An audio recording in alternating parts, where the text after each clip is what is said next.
Guys, welcome back. Last one of today. Probably going to be the last one of today, to be honest with you. So we're just going to do a diagnostic scan on this little Evogue. Little Range Rover Evogue. So the baby Range Rover is a 2016 registered car.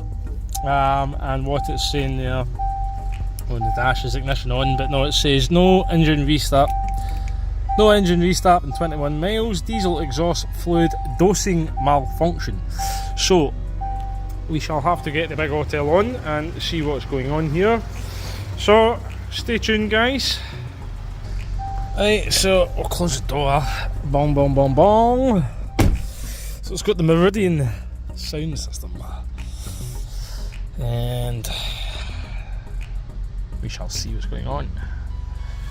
So 2-litre diesel, L538 model. It's not necessary to connect via USB to network interface cable and Ethernet cable if you've already connected the vehicle via these cables. USB to network interface cable and Ethernet cable, then turn ignition off and keep the vehicle stationary for about 1 minute, then the problem will be solved. We don't need that. So we'll do the full system scan on it and see what she reveals. Oh, 5 code codes in there, god damn. Right, let's pause for a sec. Yeah, I did say that on the phone to somebody else. Actually, I had one of these coming in and I says, I bet it's the NOx gas sensor. So NOx exceedance, NOx control monitoring system. Let's just see. No, it's a different code. NOx exceedance, NOx control monitoring system. NOx system driver inducement active and reduced injector circuit open bank 1 unit 1. So I'm assuming that is for the AdBlue injector. And battery voltage, so obviously I had a flat battery at some point. U code, loss of control, loss of communication is a U code. Stop lamp, headlamp power supply. It's a strange one. Solid status driver protection. I've never heard of that one before. Battery voltage. So there is a lot of codes in it. But if you look at all these ones, they're all histories. Intermittent amplifier fault. But the ones that we are concerned by is these NOx gas ones. So we'll save the report. Do the mileage first since we're here. It has only 34,000 on it.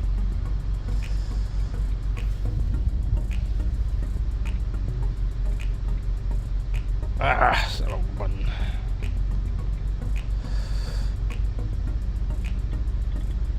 We'll see what the range is. Right, so that's created that PDF report for that. There it is there. We shall share that and we will send that on to the customer. Send it to myself just now and I'll forward that on to him. Right, so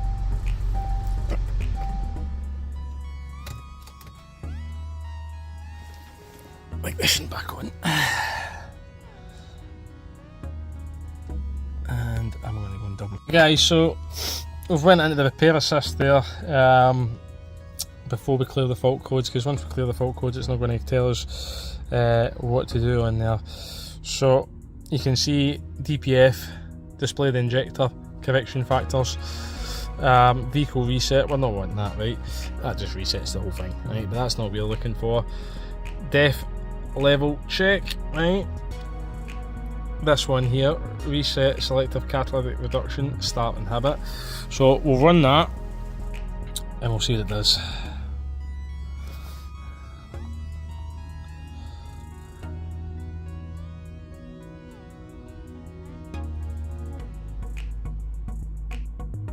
Right, so we shall give it a bash. It is on position 2.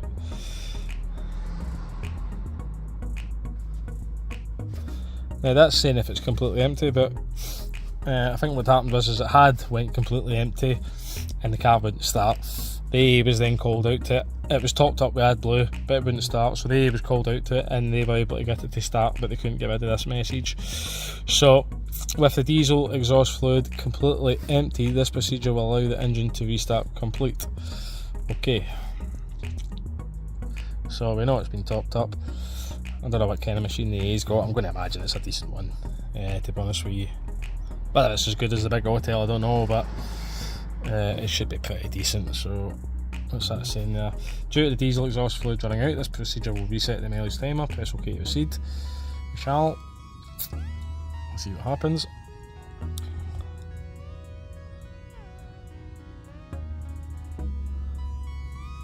Now the machine, although I've not cleared the fault codes, once this procedure's finished, normally what happens is the machine then starts going in and clearing all the fault codes in all the systems.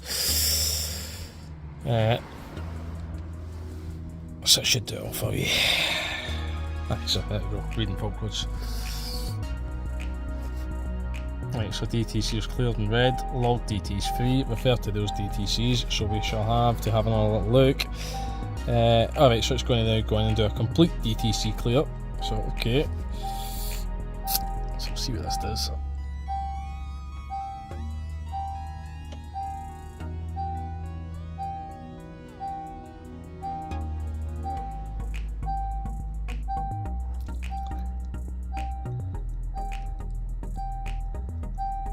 Pause. Right, so waiting on this to do next thing.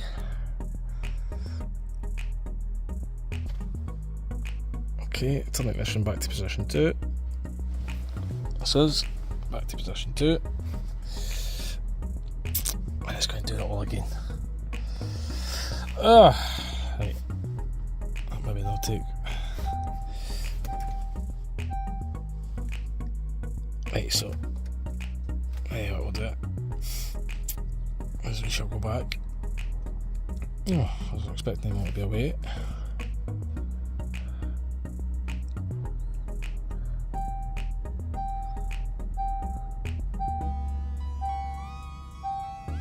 Body control module, that's maybe that one with the lamp, maybe there's a bulb out.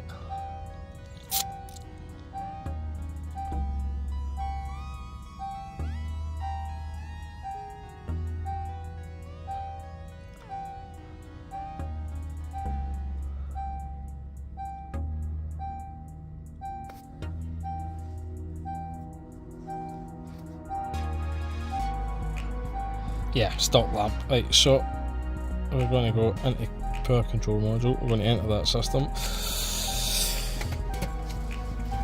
We're going to cycle ignition back off. Here's the manual, rear beast. Right back on with it. So there we go. Oh, wait a minute. No, the big yellow light's still on. Yeah, still there. So trouble codes. Let's see. We're only concerned by engine now. Yeah, so yeah, so we're probably going to want to look at that NOx gas system. Then I think there's obviously a fault here. So while we're here, we're going to have a little look at the DPF.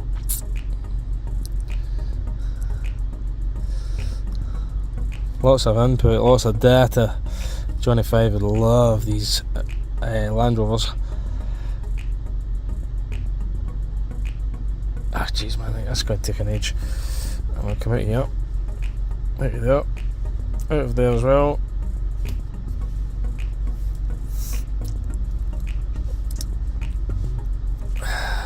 Powertrain.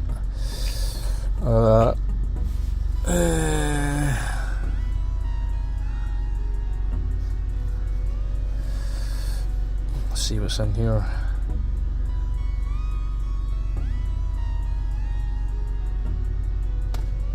I'll try it.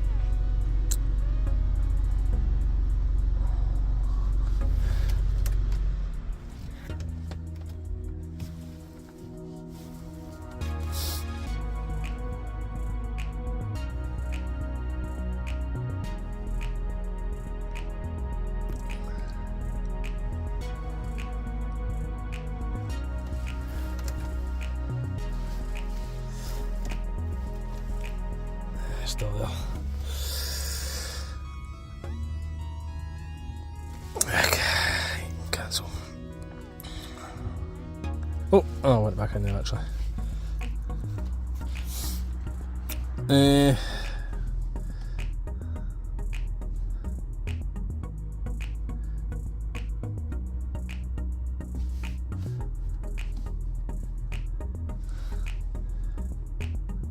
So this function will prime the selective catalytic reduction system and then test system pressure.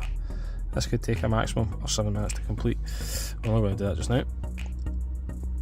Ah, damn.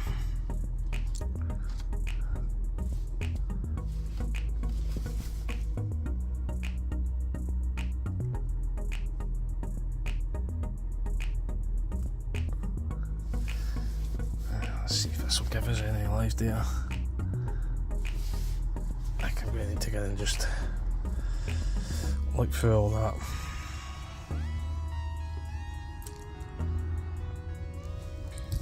To find what we're looking for.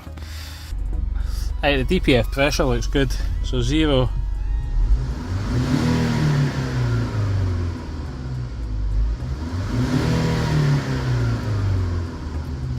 Looks okay, we'll be expecting to see 0 and tick over.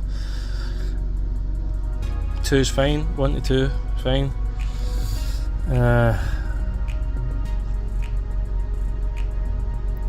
This one's interesting. It's saying that the def tank level is 0.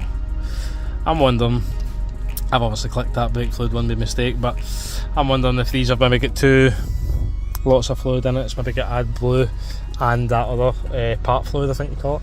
So there's maybe a wee tank and a wee sealed bag somewhere. So I will need to put it up my list. I will look into these fault codes a bit further. I will put them into the auto data and just see if it uses any steps through, because obviously we've tried clearing it through the machine. There's obviously a fault on the car now, so we'll need to crack on with some further diagnostic on it. We still need to do the diagnostic inspection. We'll get on to the wheel lift tomorrow, get all these ones out. It's late in the day, so thanks for watching guys. Haven't already, hit a thumbs up, hit subscribe, and we'll be back on this one again later. Oh, yep, you did not see that wrong. It is another Land Rover. It is an Evogue.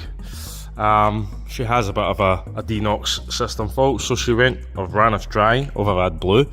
So the customer had just ran down to the point where it wouldn't start, so they had to get the AA out, or the RAC, whoever it was. They came out and had a little look, so they managed to get it running again. I think they've put the vehicle into a state where it could start, which there is an option on the auto for that. Right, so like we had said, it is indeed a Land Rover.